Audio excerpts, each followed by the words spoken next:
ठिकाणी धोधो तर मुंबईला अतिवृष्टीचा इशारा। जोरदार पाऊस आणि सोसाट्याचा वारा। पाणी साचलं, रस्ते बंद पडले। पावसानं दैना केली, जनजीवन ठप्प झाले। राज्याच्या काही भागात सलग सुरू असलेल्या पावसानं दैना केलीये। दरड कोसळल्यानं रस्ते वाहतूक ठप्प झालीये, तर काही नद्यांना पूर आल्याचं समोर आलंय। राज्यात काही ठिकाणी दुर्घटनाही घडल्यात। याबाबत मुख्यमंत्र्यांनी आपत्ती व्यवस्थापन कक्षाला भेट देत माहिती घेतली। यंदा महिनाभराच्या सरासरीचा पाऊस अवघ्या 4 दिवसात पडल्याचं मुख्यमंत्र्यांनी सांगितलं। ते काय म्हणाले ते आधी पाहूया। विशेषतः मुंबईमध्ये आज 3 वाजतापासून हायटाईड आहे, भरती येणार आहे आणि मोठ्या प्रमाणात या भरतीमुळे त्या कालावधीमध्ये जेव्हा पाऊस होईल त्यावेळी काही भागामध्ये वॉटर लॉगिंग होण्याची संभावना आहे। पण त्याहीपेक्षा महत्त्वाचं आहे की आज अतिशय जोरानं, ज्याला आपण सोसाट्याचा वारा म्हणतो किंवा अतिशय वेगवान वारा म्हणतो, अशा प्रकारे हा वारा या ठिकाणी वाहणार आहे। कालही दिवसभर जवळपास 40 ते 50 किलोमीटर प्रति तास अशा पद्धतीचा वारा व्हायला आणि त्यामुळे साधारणपणे 4 महिन्यात या जे काही आपल्याकडे वृक्ष पडतात त्याच्या अर्धे केवळ काल एका दिवसात 350 जवळपास वृक्ष एका दिवसात पडलेले आपल्याला पाहायला मिळाले। 450 वृक्षांच्या फांद्या पडलेल्या आपल्याला पाहायला मिळाल्या। आज त्याहीपेक्षा तीव्र गतीचा वारा हा त्या ठिकाणी वाहण्याची संभावना आहे। तो दुपारनंतर रात्रीपर्यंत वाहणार आहे। ॲव्हरेज असतं त्या ॲव्हरेज एवढा पाऊस केवळ 4 दिवसात मुंबईमध्ये पडलेला आहे। त्यामुळे मोठ्या प्रमाणात आपल्याला ही हानी जी आहे ती हानी होताना या ठिकाणी दिसते। यासोबत सगळ्यात महत्त्वाचा जो अलर्ट आहे तो उद्याचा अलर्ट नाशिकला आहे। एक अतिशय मोठा लो प्रेशर बेल्ट हा नाशिकमध्ये त्या ठिकाणी तयार होतोय। मेजर डिप्रेशन ज्याला म्हणतात ते तयार होत आहे। या मेजर डिप्रेशनमुळे जो काही नाशिक आणि त्र्यंबकेश्वरचा मधला भाग आहे या भागामध्ये ढगफुटी उद्या संभावित आहे। गेले 3 दिवस मुंबई, ठाणे, रायगड आणि पुणे जिल्ह्यात मुसळधार पाऊस सुरू आहे। यामुळे मुंबई पुणे मार्गावरच्या रस्ते आणि रेल्वे वाहतुकीवर मोठा परिणाम झालाय।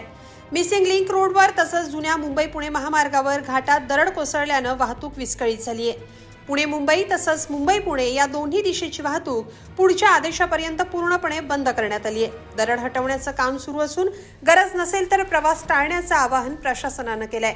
तर काही रेल्वे गाड्या रद्द करण्यात आल्यानंही रेल्वे प्रवास टाळण्याचं आवाहन करण्यात आलंय।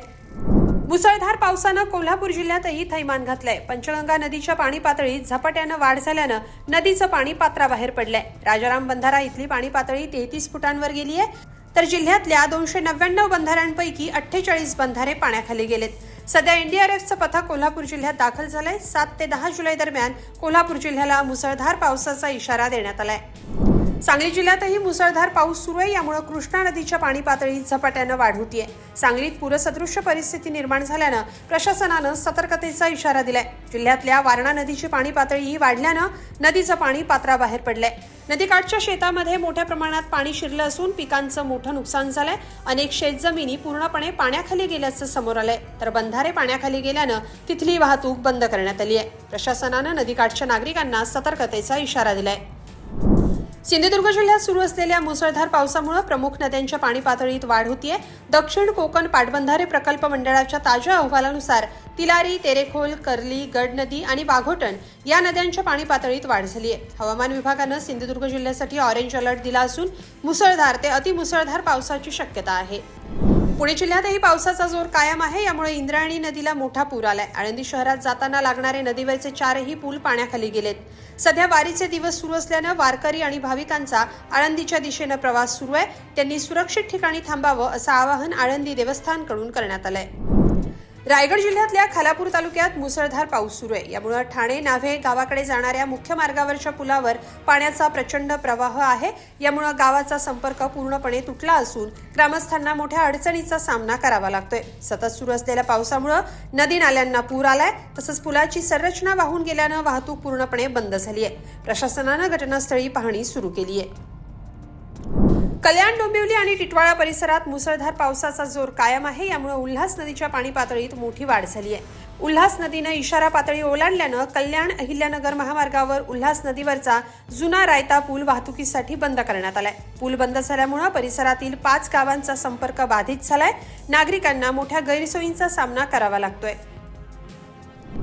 पुण्यासह पिंपरी चिंचवडमध्ये पावसानं दैना केली आहे. इथं पवना नदीला पूर आलाय. त्यामुळे पिंपरी चिंचवड शहराचं ग्रामदैवत असलेल्या मोरया गोसावी गणपती मंदिरात पवनेचं पाणी आलंय.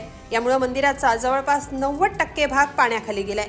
सततच्या पावसानं पवना धरणातून पाण्याचा विसर्ग आणखी वाढू शकतो. त्यामुळे खबरदारीचा उपाय म्हणून मोरया मंदिर भाविकांच्या दर्शनासाठी बंद करण्यात आलंय.